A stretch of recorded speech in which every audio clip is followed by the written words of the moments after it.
Hello everyone, myself Khalid, lecturer electronics from GPC पाली। आज के इस वीडियो लेक्चर के अंदर हम लेंगे टॉपिक AL206 सब्जेक्ट का टॉपिक एंटीना बेसिक पैरामीटर्स कि एंटीना के अंदर कौन कौन से बेसिक पैरामीटर होते हैं जिनके बेसिस के ऊपर हम डिफरेंट एंटीनास को कंपेयर कर सकते हैं, तो वो इस लेक्चर के अंदर हम स्टडी करेंगे। First is the beam width.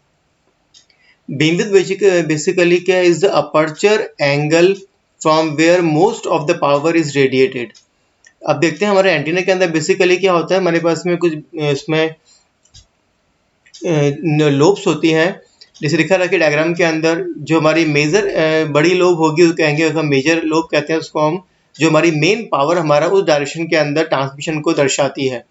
और उसके पीछे स्मॉल स्मॉल टाइप की लोब दिखा रखी है वाली, इनको बोलते हैं हम साइड लोब्स और बैक लोब्स। ये जनरली हमारा जो पावर वेस्ट हो रहा है साइड्स के अंदर या बैक साइड के अंदर उसको दर्शाती है। तो बीम विड्थ हमारा क्या है, अपर्चर एंगल है from where most of the power is radiated.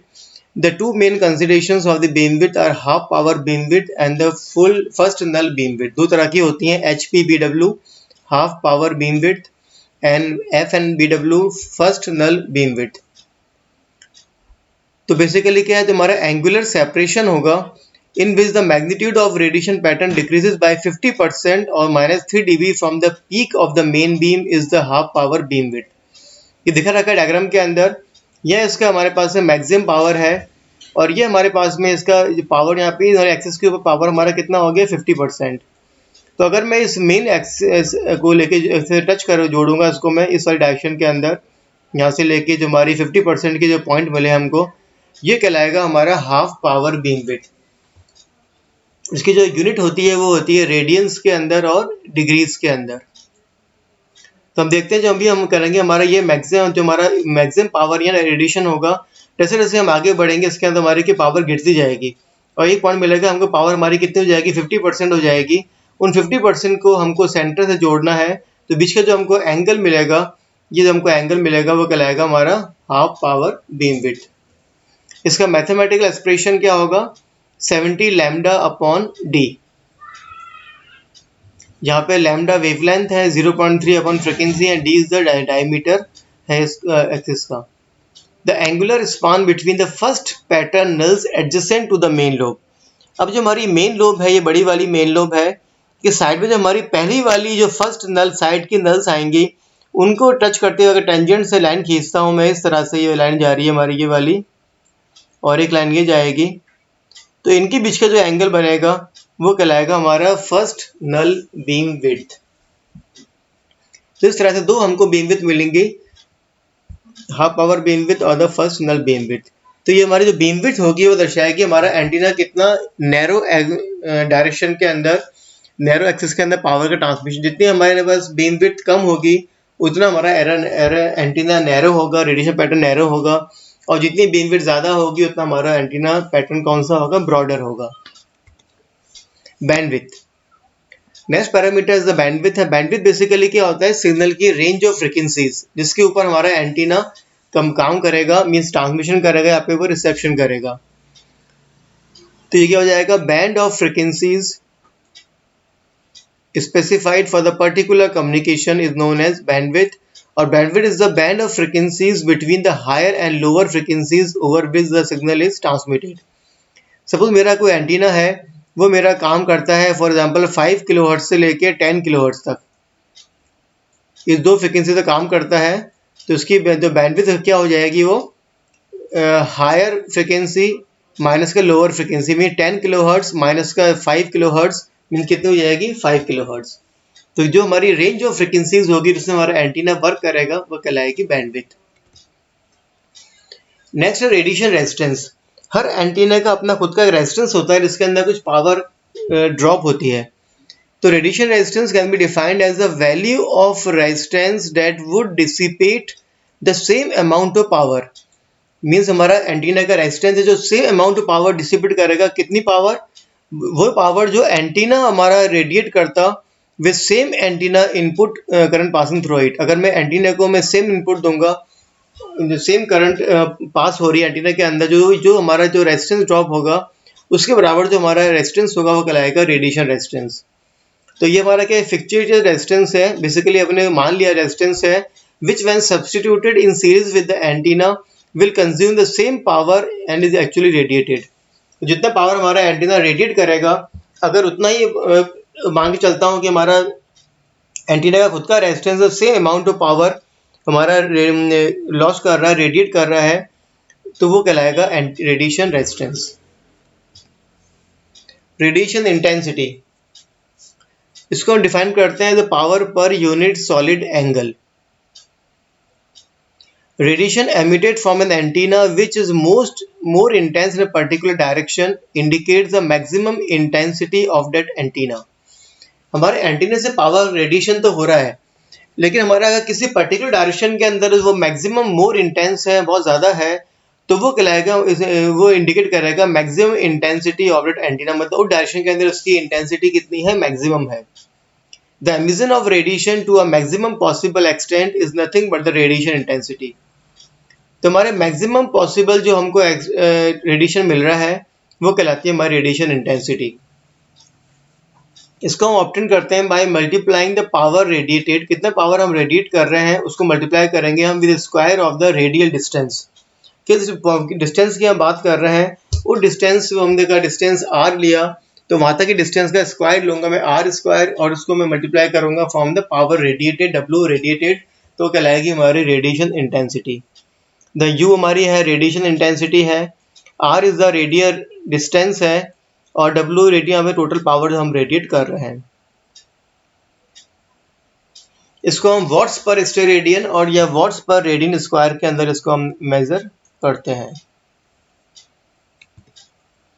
Directivity, generally हमारा एक एंटीना होता है, वो हमारा अगर मेरा कोई एंटीना है वो अपना पावर रेडिएट कर रहा है यूनिफॉर्मली इन ऑल डायरेक्शन, उसको बोलते हैं हम आइसोट्रोपिक एंटीना, और जनरली वो हमारा एज ए टेस्ट एंटीना काम आता है, वो अलग अलग एंटीना को कंपेयर करने के लिए। अगर मेरा कोई एंटीना है वो हमारी मैक्सिमम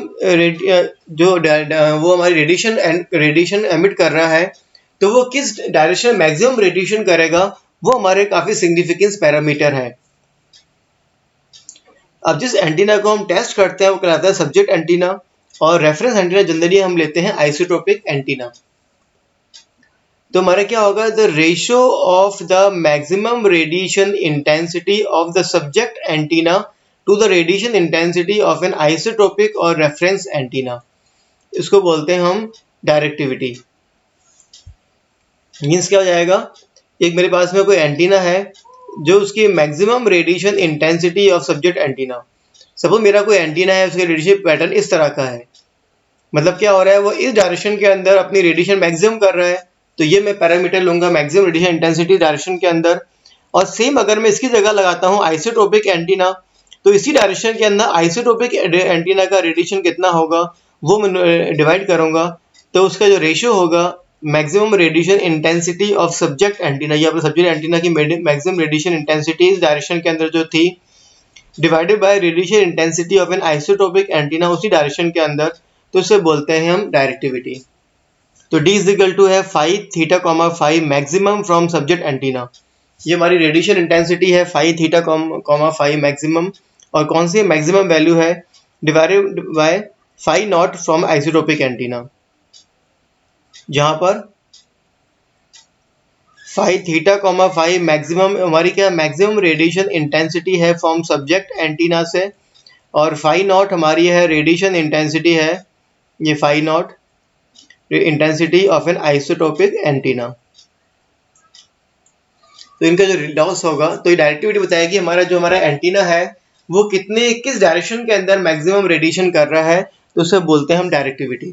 तो जो हमारे डायरेक्टिव एंटीना जो है, सपोज हम पॉइंट टू पॉइंट कम्युनिकेशन कर रहे हैं, तो उस केस में जितनी हमारी डायरेक्टिविटी ज़्यादा होगी उतना ही हमारा एंटीना बेटर होगा।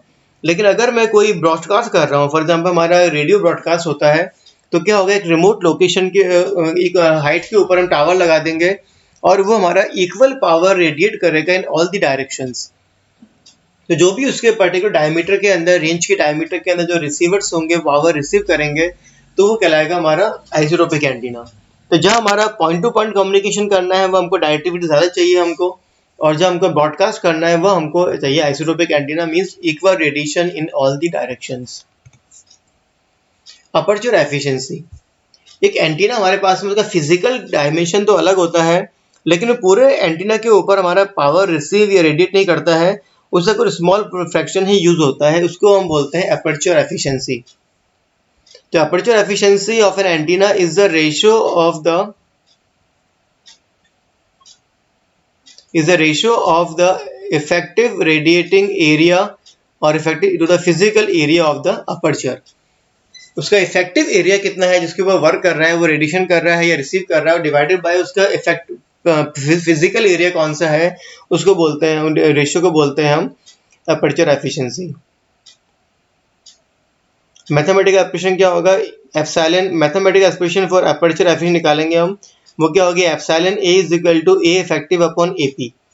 एप्सिलॉन यहाँ पर है अपर्चर एफिशिएंसी और ए इफेक्टिव हमारे उस एंटीना का जो इफेक्टिव एरिया है, जो हमारा नेट इफेक्ट एरिया जो काम आ रहा है वो हमारा हो जाएगा, और डिवाइडेड बाय द उसका फिजिकल एरिया कितना है वो हमारा हो जाएगा, तो आएगी हमारी effect aperture efficiency. Now antenna efficiency, simple अपना एंटीना होगा, उसके अंदर देखा हमने एंटीना का रेजिस्टेंस होता है, तो जो उसके ऊपर मैं इनपुट दूंगा वो पूरा ही उसको रेडिएट नहीं करेगा, कुछ उसके अंदर लॉसेस भी हो जाएंगे उस रेजिस्टेंस की वजह से, तो उसके हम निकालते हैं एंटीना एफिशिएंसी। वो क्या होगी, basically is the ratio, antenna efficiency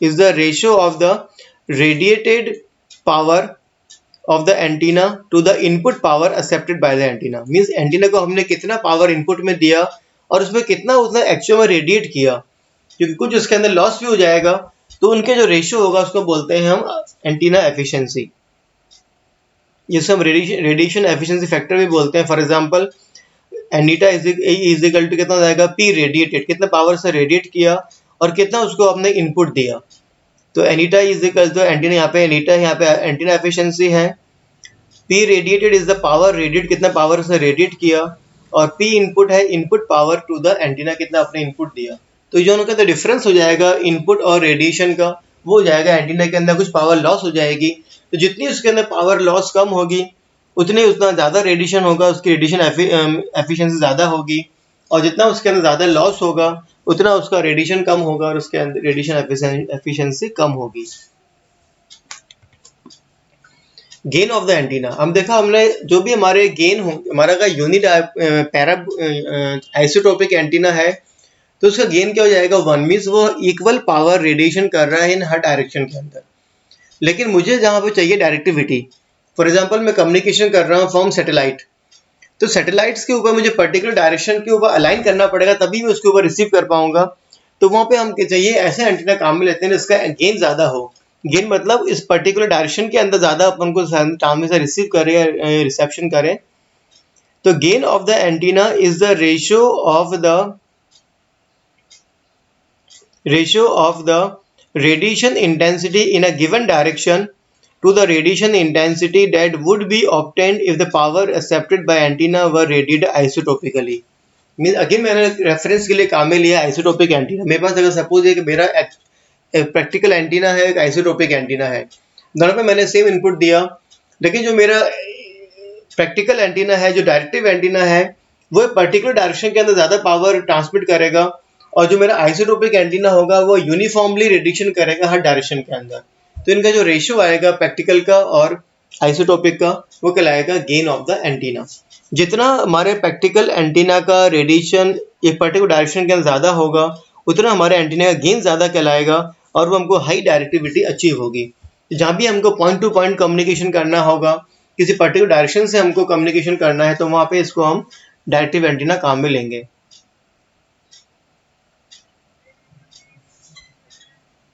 इस गेन को जनरली हम मेजर करते हैं, रिप्रेजेंट करते हैं डीबीज के अंदर। इसकी इक्वेशन गेन क्या होगी, G is equal to eta E into D.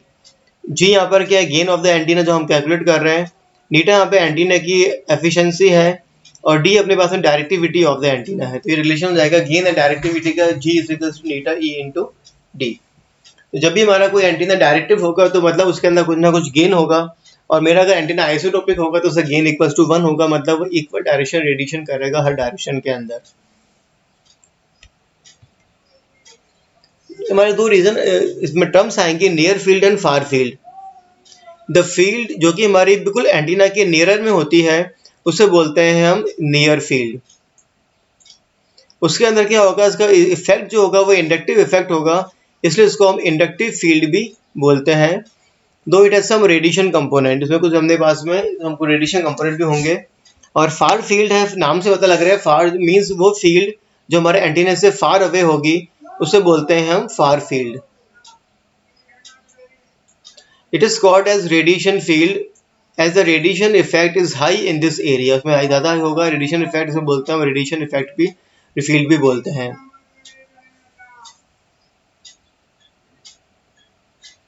तो ये हमारे कुछ बेसिक टर्म्स थे जो हमने स्टडी किए रिगार्डिंग द एंटीना। और इन बेसिक हर एंटीने के लिए इन पैरामीटर्स की वैल्यू अलग अलग होगी, तो इसलिए मुझे किसी पर्टिकुलर एप्लीकेशन के अंदर कौन सा एंटीना यूज करना है वो डिपेंड करेगा उनकी इन पैरामीटर्स की वैल्यू के ऊपर। अगर मुझे कोई एंटीना कंपेयर भी करने हैं तब भी मैं उन एंटीनास की इन पैरामीटर की जो वैल्यूज मिलेगी, अलग अलग एंटीनास की अलग अलग वैल्यू मिलेगी, उसके बेसिस के ऊपर हम कंपेयर कर सकते हैं। और पर्टिकुलर एप्लीकेशन के लिए हम पर्टिकुलर जो एंटीना हमारा ऑप्टिमम रहेगा वो हम सिलेक्ट कर सकते हैं। Okay, thanks.